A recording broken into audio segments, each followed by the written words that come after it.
کسی کے ہاں جائے تو اجازت لے کے اس کے گھر میں داخل ہو۔ بخاری اور مسلم کی حدیث شریف سماعت فرمائیں۔ حضرت جابر رضی اللہ تعالیٰ نے فرمایا، میں نے نبی کریم صلی اللہ علیہ وسلم کے گھر پر حاضر ہوا تو دروازہ کھٹکھٹایا تو حضور نے فرمایا، کون ہے؟ میں نے عرض کیا، میں ہوں۔ تو آپ نے فرمایا، میں بھی ہوں، یعنی جواب میں اپنا نام لینا چاہیے، میں کہنا کافی نہیں، کیونکہ میں تو ہر شخص ہے۔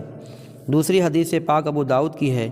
حضرت عبداللہ بن بصر رضی اللہ تعالیٰ نے فرمایا کہ رسول کریم صلی اللہ تعالیٰ علیہ وسلم جب کسی کے دروازے پر تشریف لے جاتے تو دروازہ کے سامنے نہیں کھڑے ہوتے، بلکہ داہنے یا بائیں جانب دروازے سے ہٹ کر کھڑے ہوتے۔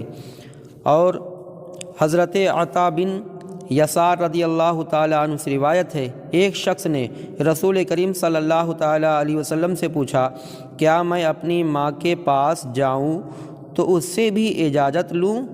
حضور نے فرمایا، ہاں۔ انہوں نے عرض کیا، میں تو اس کے ساتھ اسی مکان میں رہتا ہوں۔ تو ہمارے نبی کریم صلی اللہ تعالیٰ علیہ وسلم نے فرمایا، اجازت لے کر اس کے پاس جاؤ۔ انہوں نے کہا، میں اپنی ماں کا خادم ہوں، یعنی بار بار آنا جانا ہوتا ہے، پھر اجازت کی کیا ضرورت؟ تو نبی کریم صلی اللہ علیہ وسلم نے فرمایا، اجازت لے کر جاؤ۔ کیا تم پسند کرتے ہو کہ اپنی ماں کو برہنہ دیکھو؟